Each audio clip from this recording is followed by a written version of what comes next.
Hello and welcome back to another episode of Tash Teaches. I'm Tash, and in today's video I'd like to try something a little different. So instead of putting on my Tash Teaches eccentric British teacher man hat, I think I'd like to just try and talk straight from the hip, so to speak. In the 13-ish years that I've been doing music production full-time, I've actually officially released now 115 songs on many of the world's biggest and most respected dance music labels, ranging from Anjunadeep to Get Physical to Kitsuné, and I've worked with some of the biggest artists in the dance music realm as well, from Rüfüs Du Sol to ZHU to Eli and Fur, and I've been featured in publications like Vogue and DJ Mag and LA Weekly. That is to say, I have had a hell of a lot of experience in the music industry.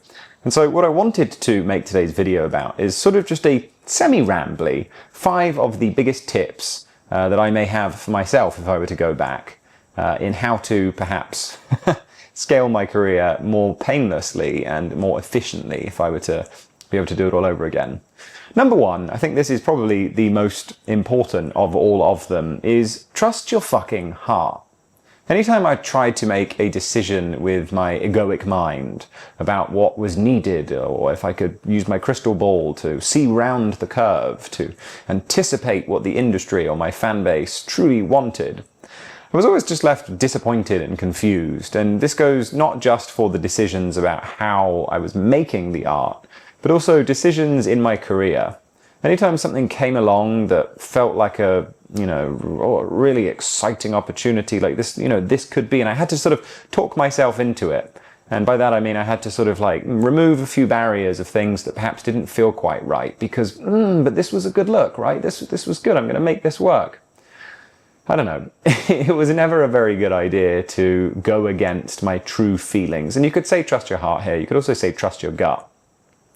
But what I mean is that whether it was making music with the express desire to capitalize on some form of trend, or to make music that I thought by doing this and that would be the optimal fusion of minute details that would suddenly mean that one particular song had millions of streams, never worked. Now, the irony is, any of the songs where I truly did try and manipulate reality by making these strange decisions about what it was that I should do based off of data points so that I could ultimately scale, those are the ones that currently sit at 20, 30,000 streams. Many of the ones which I felt the strongest about, and by I mean felt the strongest about, I was working on them, and I knew that this was meaningful music. There was a feeling in that song that meant that as I got up and I danced around the room, I just could not wait to share this with the world.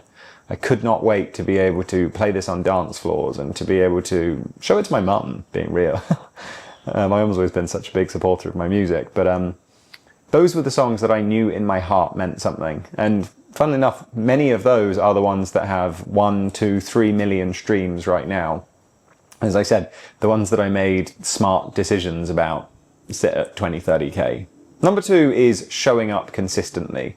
Any of the times I've experienced the most radical growth in my career, it has been when not just I did a good thing, so when I did a good thing, and I did a good thing, and I did a good thing, and I say good thing here, I mean I just did my job. I made music from the heart and I shared it with the world. If you go away for a year and you don't do anything, and by going away for a year I mean just not releasing music, just drifting off, whatever that may be, whatever reason it is, and you come back and you put out a track, it is very rare that that song will pick up sufficient traction for you to be like, well, hey, I'm appreciated as an artist, and I mean that's a whole other thing. Like, you in theory should probably be doing the best work whether or not you feel appreciated or not, however difficult that may be. But the point stands that if you are not regularly releasing music, and regularly doesn't mean every week, it could be a month, could be every 2 months, but if you're not being consistent about that, if you're not developing a cadence, you're going to find that you get drop off. Any of the times that I released something, released a month after, I check my stats, like it's night and day how much each release builds on top of the previous release. And I think I'd like to make a video in the next few days about the Spotify Popularity Index, because I think there's an immense amount to be learnt from that that a lot of people just don't seem to understand, which means that they put up a track and they have maybe 3 monthly listeners, and they put up a track and they wonder why they don't get any more. It's Anyway, that's a whole other topic. But the key here is consistency. Make a commitment to yourself. Make a commitment to your music of, I will release a song every month. And then don't just release a song every month for 3 months, because that's not consistency. Consistency is at least a year. Give it a year. Give it 12 songs. And if you must, release a single that perhaps you're not 100% happy with.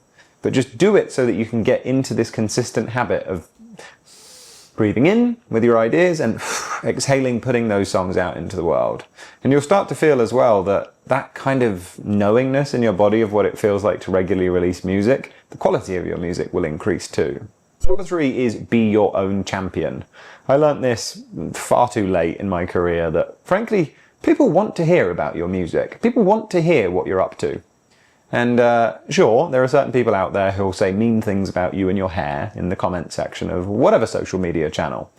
But in general, people want to hear from you. And just as much as they want to hear from you, they probably won't hear from you. That's regardless of whether or not you're posting or not. And I think one of the issues we have is that we can get fed up of ourselves very quickly. We can think that we are far more annoying and boring than we actually are, and that's largely because of the fact that the algorithms don't really show our content to people. So let's say you have a new track out, you make a post and you say, oh hey guys, I've got a new song out. Chances are less than 1%, maybe 0.5% of your followers will see that. Therefore, if only 0.5% of your followers see that and you don't do another post, those are the only people that know about it. So if you do another post, chances are quite likely some of those people will see it again, but you may then target other people. Now, I'm not saying that you need to spend all day, every day being like, hey guys, check out my new song. Hello guys, check out my new song. Because I think that is potentially quite boring. But what I am saying is that it is your job exclusively to champion yourself and your music. And that may be quite a tough realization for a lot of people who may struggle with feeling annoying or struggle with the confidence issues of sharing their stuff. But believe me, nobody starts mad confident. Nobody just does amazing work at connecting with people on social media straight away. It takes an immense amount of time and effort to be able to feel comfortable doing that. I still don't 100% feel comfortable with any of the sharing, but it's a thing that I do because I know at the end of the day that the music and the art and the teachings that I'm creating, I want to share that with the world. I think that it has meaning, and I think that it could help certain people. It could provide people with some amount of joy in their life, and therefore, in order to do that, I am subservient to the difficulty of having to post content. But to put it simply, if you're just going to throw up one Instagram story of your new song and then wonder why people aren't listening to it, it's on you. Like, I learned way too late that I have to actually post multiple times about a new release. And even then, not everybody's going to hear it. But yeah, long story short, how can you expect people to be your fan if you're not your own fan? Tricky, I know. Number 4 is numbers are a numbers game. My 70 million streams, I wouldn't have been able to do that, or it would have been a lot harder, a lot rarer to do that if I only had 10 songs out.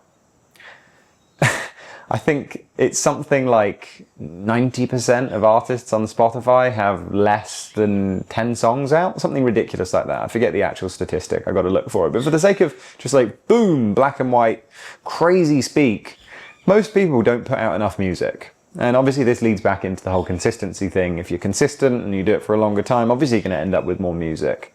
But one of the reasons why I have so many millions of streams is because I have a lot of songs. Many of those songs don't have 1 million plus streams. Many of them have hundreds of thousands, but also very many of them have tens of thousands. Luckily, I'm now at a point where none of my songs don't at least hit 10, 20, 30, 50,000 a few months after release, but I've got a number of songs now that have hit many multiples of millions of streams, and funnily enough, they weren't the ones that I intentionally, as I said in point 1, tried to, fucking game the system with. They were just songs that meant a lot to me, that either I'd made alone or I'd made with collaborators, and we just really wanted to fucking share it with the world. Also, many of those songs didn't hit 1 million streams until years after. there's a number of my songs that sort of crawled, you know, they weren't doing too badly, but they were crawling. And then 3-4 years afterwards, they got picked up by some Turkish man who put it in a mix, and all of a sudden they jumped up, and I had this crazy resurgence in streaming numbers. And I could never have anticipated that. There's literally no reason at all why some of my songs have suddenly, years after, seen this crazy boost.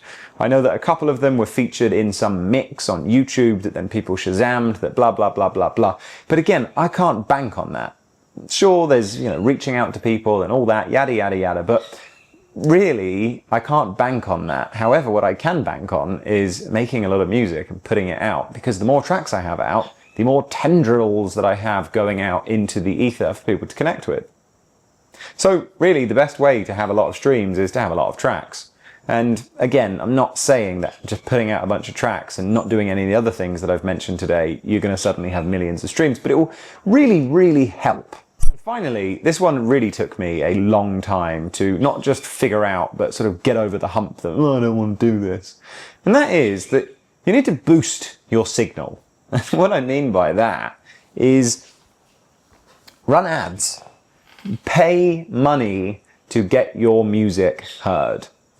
Now this is, you know, this comes with a bunch of caveats. One thing is that you may think what I mean by that is go out and get some PR company. And PR companies charge $2,000-$3,000 for these fantastic campaign of 2 months, and they'll get you in all of these magazines, and I don't think that's worth it anymore. The kind of money that I'm telling you to spend should be on ads. Paid ads, Facebook and Instagram ads, potentially even Google ads. But I have seen immense growth because of the fact that I've been running Facebook ads. And again, I'm going to make another video about the Spotify Popularity Index and my approach to how I go about advertising my music.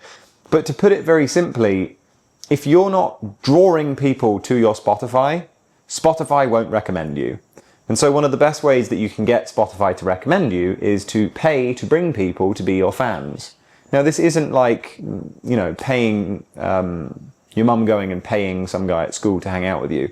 This is basically like businesses do things. You get your music heard by people. And if it's very difficult to get people heard, to get people hearing your music organically, then it makes a lot of sense that what we then do is we go out and we use the vast platforms of social media to find people who not just want to listen to that one song, but ideally become lifelong fans. They want to listen to every song that you put out. They are grateful to have come into contact with you through this ad. Another thing as well is playlisting. A lot of people say bad rep on this kind of thing. I like Submit Hub.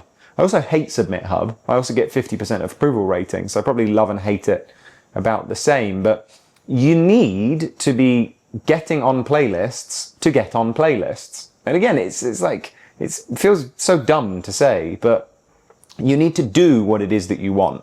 And I understand that not everybody has a bunch of disposable income to put into their music. I know a lot of you guys are computer engineer, coders, business, finance people, and you probably do have a bunch of money to spend.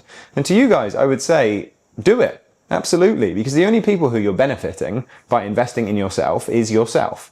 You're investing in your artist career. It's hugely beneficial. But for those of you who don't have a lot of money to spend, make a lot of content. And if you do have, say, $5, $10, $15 to spend a month on a release, as I said, I'm going to be making a more in-depth video about my approach to advertising, but just do it, you know? What part of your regular day-to-day life can you sacrifice to share your art with the world? Maybe you're one of those kind of people who has a fucking $7 coffee every morning and then whines about how the fact that you're broke. Whatever. The point is the fact that whatever you can invest in your career is yours. It's yours. You grow consistently. And by investing money into Facebook ads, Instagram ads, and into playlisting, I can ensure that my music gets heard by people. And by doing that as well, I can ensure that the algorithm gods, blessed be unto thee, they start to play ball with us eventually. But look, 12 years on, 115 releases, 70 million streams, I can tell you one thing for sure, and that is that there's never a moment when it all just feels easy. You know, it doesn't eventually all just roll out of there. So if there's any sense of like Narnia is that the word I'm looking for? Some sort of nirvana that you anticipate that you will one day reach, it's probably not going to turn out like you like it. And most of the time that's our brain coming up with this idea. What I can say though is whatever you choose in life, you will end up with challenges relevant to that choice. And if you are going to choose music as a life, there's going to be a lot of challenges. There's going to be a lot of things that you wonder whether or not it's worth continuing. And I can say that one of the things that has helped me stay on the straight and as narrow as possible has been community. Having people who are on the same journey as me to not just inspire and guide me, but also to support me and to be there for me when I feel as though perhaps I want to hang up my hat. And so for any of you guys who are out there, you are keen to grow your music career with integrity and authenticity, but at the same time understand that there is a sort of magic to this and there is a sense of real heart that needs to be put into your art. I would love for you to come and check out my new offering, Heart of Sound, which is a community specifically focused on people looking to grow their music careers with integrity and a real sense of heart in what they're doing. I'm doing weekly calls, we're doing Q&A calls, doing production workshops. Also every Friday I do a Feedback Friday session, so just really there to help you and support you with your music, as well as then monthly guest masterclasses with some pretty cool people. And I think just the best part of it all is that we can all hold each other accountable. And when we're not holding each other accountable, we can fucking celebrate each other's wins. I'd love to see you there. I'm going to put the link down in the description if you are in any way keen in joining us on this lifelong journey of making music with meaning and at the same time growing a career with it, then we would love to have you. Well, folks, that's sadly all we have time for today. So happy Monday and happy creating.